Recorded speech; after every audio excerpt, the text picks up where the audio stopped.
Mais fácil, eu dou aqui, ó, eu pego aqui, ó, puxo lá do primeiro nome, que é o Danilo. Olha aí, o Danilo. Danilo, por que que você tá Adilson? É teu pai? Tua mãe?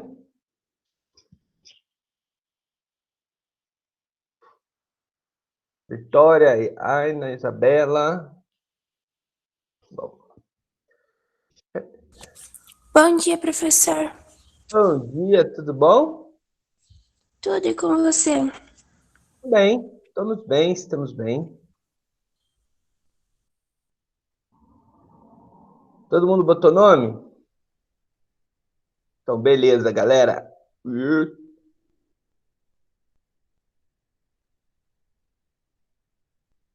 É para mandar o nome no chat, professor? Pode mandar já. Tá. Ó, o Sérgio. Fala, Sérgio. Faz tempo que eu não falo com você, hein, Sérgio?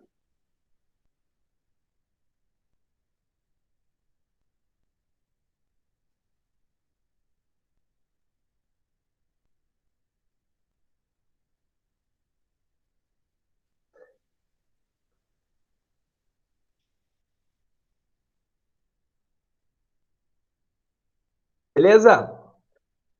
Mais gente entrando. Ó, galera, a gente vai começar a trabalhar a agricultura do Brasil, beleza? É o capítulo 10, módulo 10 de vocês, tá? Vocês já podem pegar aí.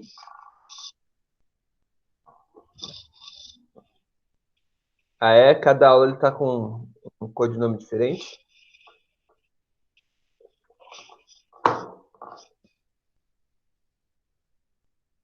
Ontem era água. É que tava chovendo aí, o inconsciente dele jogou água.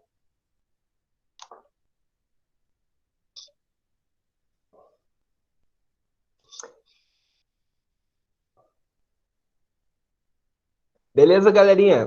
Bora lá, vou começar então, tá? Só porque eu falo, vou começar e entra alguém. A página, peraí que tem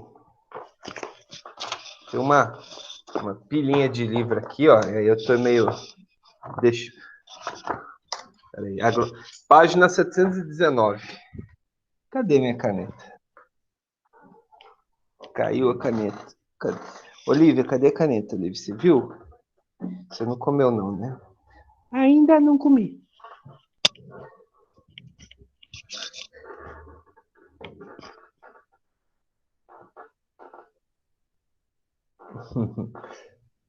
Bom,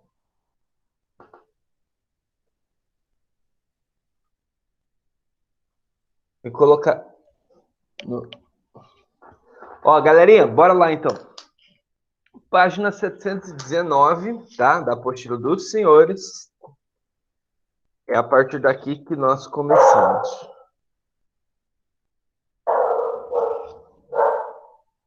Ó, já anota aí, tá? Exercícios da apostila para vocês fazerem. Anota aí já, para ficar fácil. Página 718, tá? Os exercícios que é aqueles que eu passo no final da aula, eu tô passando no começo, logo para desafogar, tá? Então, 718 vocês vão fazer no começo da aula, ou vão fazer em casa aí, beleza?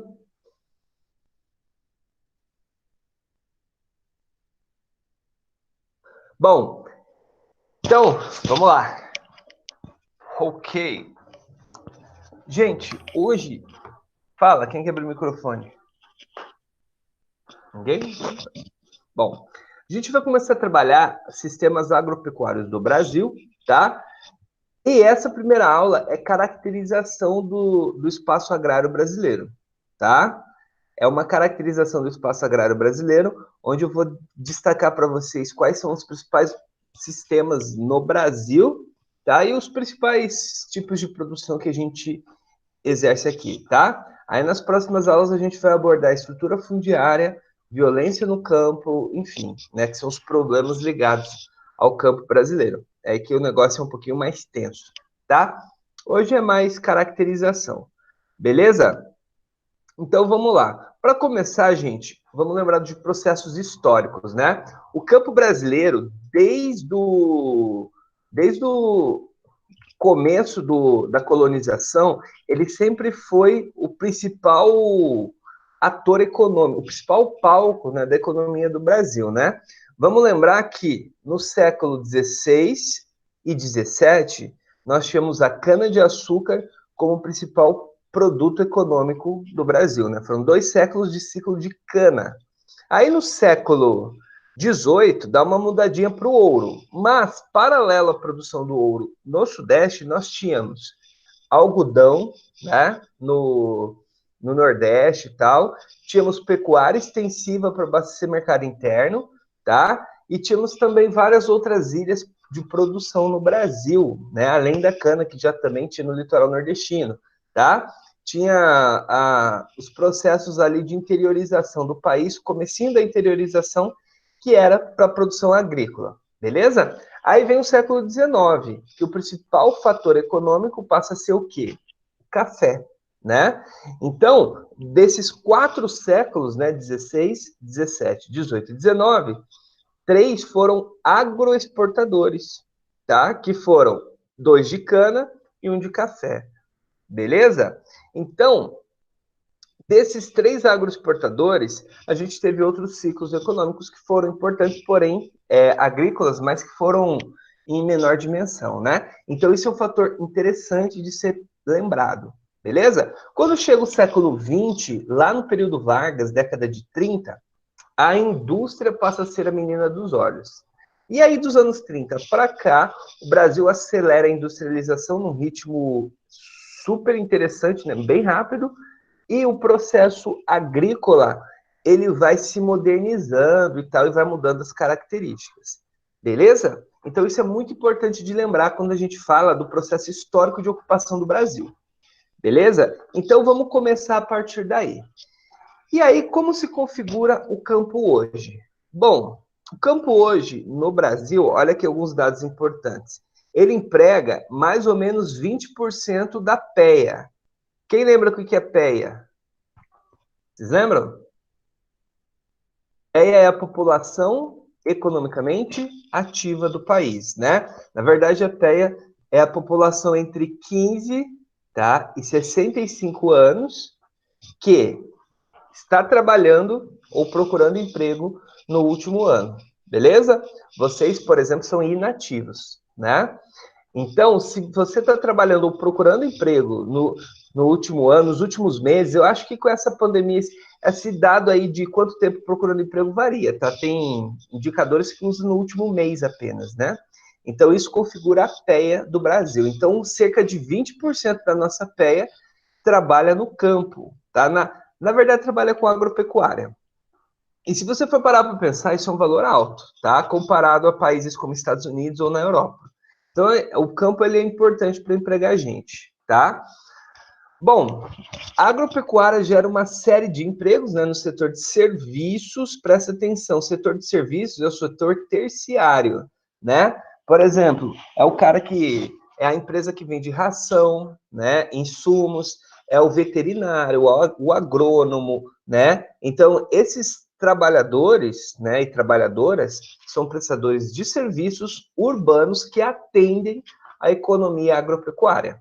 Beleza? Sem contar, obviamente, né, o transporte, que basicamente toda a produção agropecuária brasileira vai pela estrada. O que não é muito esperto, mas isso é outra história. Beleza? Bom, nas últimas décadas o campo vem passando por uma rápida e profunda modernização, né? Isso até soa um pouco óbvio, mas é sempre importante de lembrar, tá? Quando eu falo modernização da produção, eu estou falando necessariamente, tá, em reduzir a demanda por mão de obra. Então, o campo, tá, ele tende a empregar menos gente, beleza? Se ele é um processo de produção eficiente tecnologicamente, ele emprega menos. Então, isso aí é um efeito colateral da tecnificação do espaço, né? Ou seja, quanto mais técnica e tecnologia você bota no espaço, a empregabilidade dentro desse sistema tradicional de emprego reduz. Aí eu deixo uma provocação, né? precisa pensar a questão do emprego no futuro. Essa pandemia, ela acelera a necessidade de se pensar o emprego no mundo. E vocês, tá? Vocês têm que se preocupar com isso mais do que eu. Eu também tenho que me preocupar, mas vocês mais ainda, porque vocês serão a primeira geração que vai entrar no mercado de trabalho, tá? Já num contexto totalmente diferente, né? Então a gente tem que se preocupar com isso, sim, tá? A questão é, vai ter emprego para as pessoas, tá? Então a gente tem que repensar a questão sistêmica de organização do mundo e geração de renda. Mas enfim, né? Isso é importante. Bom, tá? A modernização também vai gerar uma condição muito interessante, tá? Que é o aumento da produtividade. Presta atenção nessa palavrinha aqui que muita gente confunde, tá? Qual é a diferença de produtividade para produção? Vocês sabem? Alguém sabe? Produtividade, galera, é uma relação de produção por área. Ou seja, quanto que eu produzo por hectare, tá? Então, vamos supor, se eu produzir 1 tonelada por hectare em 2018, em 2019 eu produzi 2 toneladas por hectare, significa que eu dobrei minha produtividade, tá? Aí a produção é o total produzido. Então, qual é o problema, um dos grandes problemas no nosso país, né? Essa produtividade é subaproveitada, não é tão boa em alguns setores, na maioria, na verdade. Então, para eu produzir muito, ao invés de eu se tornar a produção mais eficiente, eu aumento a área plantada, entendeu? Então, eu posso produzir 2 toneladas de feijão, tá? Eu vou dar um exemplo do feijão que aumentou a produtividade de forma bem interessante nos últimos anos. Vamos pegar aqui 2 toneladas de feijão em 2 hectares, ou posso produzir 2 toneladas de feijão em 1 hectare. Se eu produzir 2 toneladas em 1 hectare, eu sou bem mais eficiente. Então, minha produtividade é maior. Beleza? Então, muita atenção a esse conceitinho, tá? Beleza? Ó, quem entrou depois, deixa eu avisar. Já bota o nome aí para chamada, tá? Eu vou começar a fazer no começo, porque é mais fácil depois, tá? No final da aula fica mais fácil. Pode jogar aí. Bom, continuando. Ó, o Brasil é uma potência agropecuária por alguns fatores, né? O que a gente tem que lembrar de fatores que nos tornam uma potência em produção agropecuária? O primeiro fator é um fator territorial, né? A gente é imenso. E é meio óbvio, né, galera? Quanto maior o território, maior a chance de você ter condições naturais, que a gente já falou disso, tanto para o extrativismo quanto para a pecuária, enfim, para atividades do setor primário, beleza? E a nossa ocupação populacional é baixa, nós temos mais ou menos 24 habitantes por quilômetro quadrado, né? Ou seja, o território é vazio.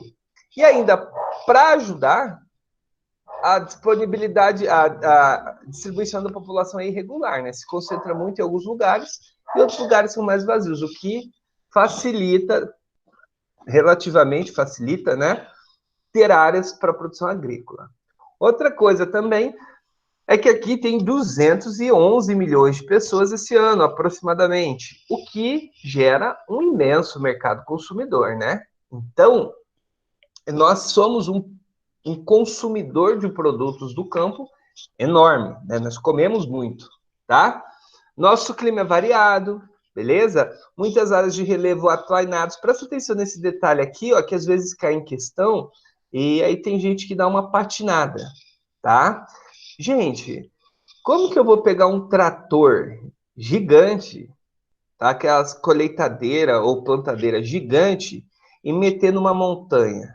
Não é lá muito esperto, né? Então eu preciso ter um relevo aplanado para eu conseguir colocar, tá, máquinas. Então a mecanização ela depende de um certo grau de nivelamento do relevo, beleza? Então, como a gente tem planaltos extensos, principalmente aqui no Centro-Oeste, né?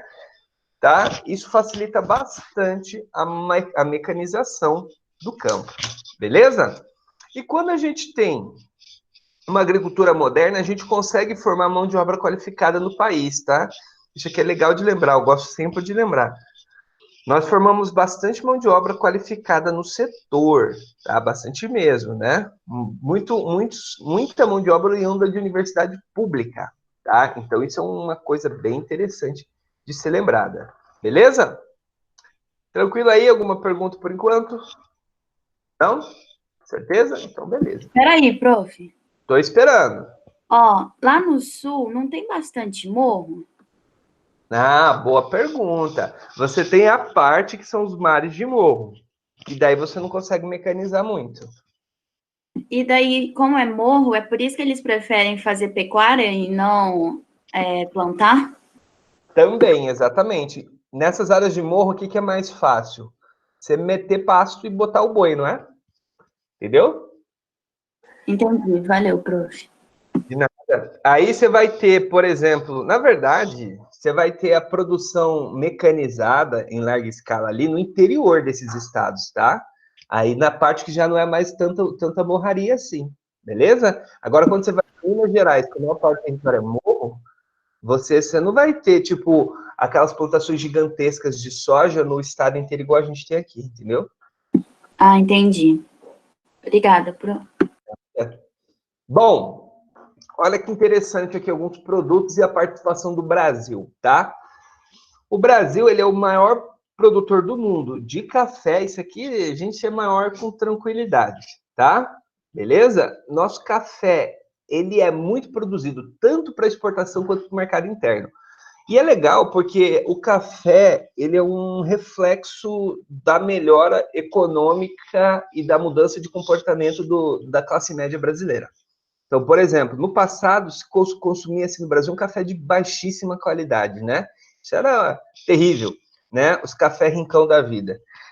Hoje, há um mercado enorme e em expansão para cafés variados, para cafés de alta qualidade. Isso é interessante, né? Então, hoje o Brasil, além de ser um grande exportador de café de alta qualidade, ele é um grande consumidor também. O problema colateral é que o preço desse café subiu um pouco, né? Consideravelmente, diga-se de passagem. Beleza? Existem umas normativas agora que café muito ruim, muito impuro, não pode mais ser vendido no Brasil, né? Por processo industrial. São padrões de qualidade. Nós somos também o maior produtor mundial de cana. Interessa produzir cana, saber da cana? Não. O que te interessa é saber dois subprodutos da cana. Quais são os subprodutos? O etanol e o açúcar. Né? O Brasil é o maior produtor do mundo de açúcar e o segundo maior produtor do mundo de etanol. A gente perde para os Estados Unidos. Laranja, somos o maior produtor. Os Estados Unidos é o país que mais compra a nossa laranja. A gente vende laranja de alta qualidade a um preço mais competitivo que os Estados Unidos. Isso gera altas treta em negócio com os gringos lá. Por quê? Em função do protecionismo que a gente vai falar na aula que vem. Tá? Então, rola várias medidas protecionistas aí. Fala, quem que abriu o microfone? Ô, prof, mas tipo assim, na Flórida não produz laranja? Produz pra caramba. Mas não é Mas nós ganha, mano, a gente ganha. Oi? Ah, tá. Entendi, obrigada. É que os Estados Unidos, gente, se a gente fala que o Brasil é um mercado consumidor grande para comida, os Estados Unidos é ainda maior, tá? É absurdo, é estranho pensar, né? Mas eles consomem muito. E laranja, para eles, é um lance cultural muito importante, né? Eles consomem muito, mas muito suco de laranja. Então, o Brasil, ele é o maior produtor, os Estados Unidos produz muito e eles ainda compram, entendeu? É um negócio de louco. Ah, entendi. Valeu, prof. De nada. Pra vocês terem uma noção, os Estados Unidos começou a pressionar, criar mecanismos para tentar estimular as fábricas de suco de laranja a irem para lá. Porque quando você vê aqui, não sei se vocês repararam nos últimos anos, como que começou a aparecer marca de suco de laranja no mercado aqui. Né? Tem um monte. E o Paraná é um estado importante nessa produção. Né? Então a gente vende o suco prontinho para eles. E aí o que começou a acontecer? Os Estados Unidos começou a pressionar, que eu vou falar a aula que vem melhor isso, para que a gente vendesse a laranja in natura e eles produzissem o suco lá. Ou seja, a via de regra, fecharia a fábrica aqui para abrir lá, né? Então isso faz parte do jogo da guerra comercial que envolve alguns desses produtos. Soja, nós somos o segundo maior produtor do mundo, tá? E aí estamos atrás dos Estados Unidos na colinha, tá? Soja a gente é bem eficiente para produzir, né? E o Mato Grosso, Goiás, nosso estado também, mas Mato Grosso e Goiás, por exemplo, são estados onde isso se destaca. Cacau, né? Já fomos o maior produtor do mundo, mas ainda somos um produtor importante. Hoje, boa parte do cacau produzido é na África, e isso aí é forjado a exploração de mão de obra, análoga à escravidão em muitos casos, então é preocupante. E milho, pasmem, nós somos o terceiro maior produtor do mundo, e o maior é os Estados Unidos, o segundo é a China. Só para vocês terem uma noção, né? Aqui a gente não corresponde a 8% mais ou menos da produção mundial. Pois é, né? A gente é o terceiro maior produtor do mundo e é mais ou menos 8% da produção mundial só. Isso é para vocês terem uma noção de como que os Estados Unidos produz milho. É um absurdo, né? Eles produzem mais milho, e o Brasil, que é o terceiro, produz 10% mais ou menos da produção americana. É um negócio surreal, porque os Estados Unidos também depende muito do milho, não só para comer, mas para fazer ração e para fazer álcool. Galera, quando a gente fala de gado, vou destacar aqui para vocês a exportação. O Brasil, ele tem o maior rebanho bovino do mundo, comercial. O maior rebanho de bois e vacas, de bovinos, é da Índia, mas a Índia não tem um rebanho necessariamente comercial. O Brasil tem o maior rebanho comercial. E quando a gente fala de boi, de frango e de suínos, que são os 3 tipos de carne que mais são consumidas no mundo, o Brasil é o maior exportador dessas duas aqui, de frango, de aves e de bovinos, né? E olha quem que compra pra caramba o que a gente produz, de boi e de frango. China, sempre China, né? China. E aqui, ó, Japão, né? Hong Kong, China, né? Singapura, quase China, mentira. Coreia do Sul, ou seja, a Ásia é um gigantesco consumidor dos nossos produtos. E aqui, ó, Turquia, que também é Ásia, né? A maior parte. Olha aqui, Oriente Médio, que também é Ásia, aqui em amarelo, tá vendo? Ó, Egito. Presta atenção no Irã, tá? Gente, produtor de milho, vou ser bem sincero, exportador de milho, ele não pode vir com discurso ideológico contra o Irã, tá? Vamos ser bem franco, o Irã é o nosso maior comprador de milho, e ele é um importante comprador de bovinos, tá? E de outros produtos que a gente faz aí do campo. Então, na verdade, tá? Nós aqui no Brasil deveríamos, o pessoal do agronegócio deveria ter um discurso muito mais moderado na hora de falar do Irã, porque se o Irã resolver parar de comprar milho, parar de comprar boi, vai ter muita gente aí que vai chorar, vai reclamar, porque ele é importante. Olha o tamanho da produção dele, do papel dele como comprador individual, né? Então é bem expressivo, beleza? Então isso aqui é interessante, né? Então frango e boi, o Brasil está em primeira exportação. Galera, olha aqui, ó, vamos falar alguns modelos agrícolas rapidinho, né? Putz, ela passa muito rápido. Primeiro, agricultura tradicional. O que eu caracterizo como agricultura tradicional? Praticada em pequenas propriedades e médias, né? Predomínio de policulturas, geralmente comida, tá? Emprega pouca tecnologia, tá? Isso aqui é importante. E usa mão de obra predominantemente familiar. Isso aqui caracteriza a agricultura tradicional brasileira. Ou seja, a agricultura tradicional brasileira, tá? Ela é a agricultura que mais vai empregar mão de obra, beleza? Bom, qual é a vantagem e os problemas desse modelo agrícola? A vantagem é que isso ocupa muita gente pobre que precisa se manter no campo e quer se manter no campo. Então, na verdade, essas práticas tradicionais, elas são importantes para assentar gente no campo, beleza? Então, é importante que o Estado brasileiro consiga oferecer condições para que essa agricultura tradicional se prevaleça no país, tá? Porque é bom, é legal que diminui o êxodo rural, diminui o inchaço urbano, beleza? O problema é que muitas vezes, em função da baixa emprego tecnológico, a condição de vida dessa galera é muito ruim, né? Baixa qualidade de vida, sofrem com vários tipos de violência e problemas desse tipo, beleza? E a produtividade dessa galera é baixa. Aqui eu coloquei uma tabelinha só para vocês entenderem um pouquinho a produtividade que existe, né, de alguns cultivos, né? Tá vendo, ó, que o Brasil, quando fala soja, nós temos uma produtividade igual a dos Estados Unidos. Mas quando você olha o milho, Nossa eficiência é 50% quase menor que a americana, né? Então, o Brasil tem uma produtividade, melhorou muito, melhorou, mas ainda é ruim. O feijão, o Brasil melhorou muito, mas ainda a produtividade aqui não é lá tão alta assim. Bom, a agricultura moderna é aqui que vai produzir commodities. Galera, o que é commodity? Matéria-prima. O produtor de soja e de milho, ele não pensa, estou produzindo alimentos. Ele pensa, estou ganhando dinheiro, é um negócio, é o agronegócio. Para ele, aquilo é negócio, entendeu? Assim como qualquer outra empresa. Então, ele produz, quando a gente negocia no cenário mundial, a gente chama esse produto de commodity, né? Que vai ser cotado em dólar. Se o dólar está alto, isso favorece a exportação da commodity, né? Por quê? Porque ele ganha mais dinheiro.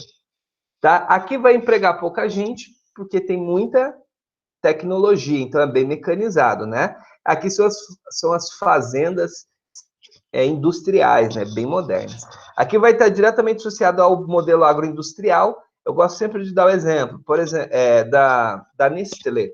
Quando você compra a sua farinha láctea para você comer de manhã, tá? A Nestlé precisa da matéria-prima lá do milho, por exemplo.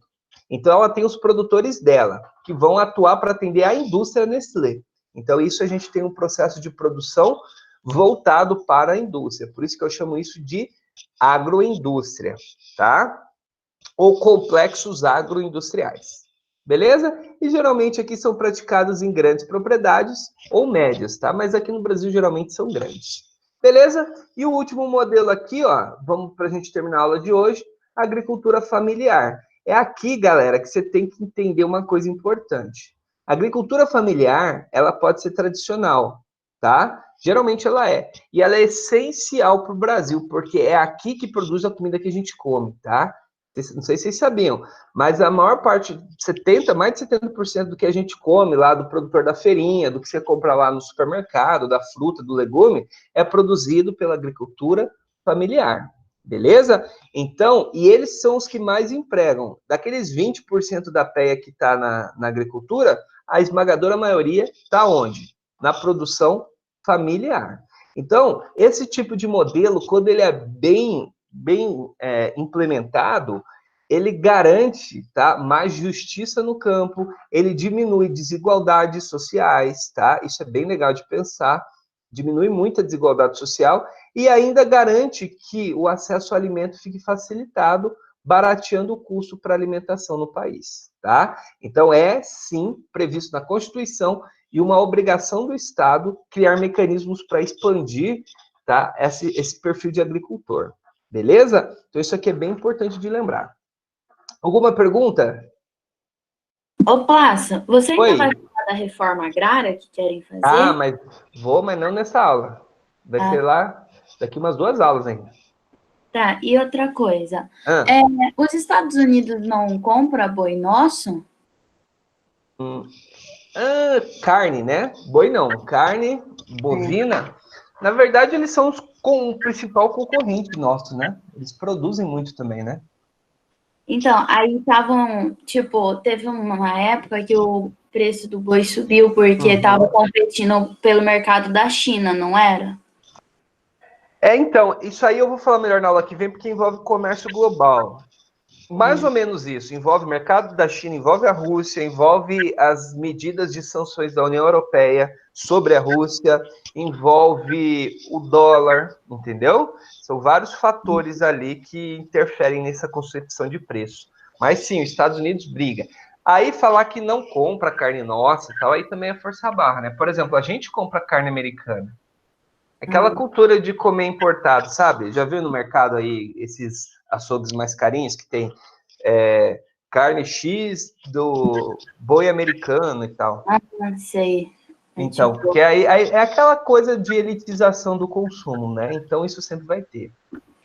Valeu, Plácia. Beleza? Aí eu vou falar melhor de comércio na aula que vem, que daí eu vou falar de OMC, eu vou falar de protecionismo, subsídio e tal. Beleza? Okay. Beleza. Galera, mais alguma pergunta? Não? Então é isso aí, tá? Faça os exercícios lá, página 718, só lembrando para quem chegou depois, são os exercícios.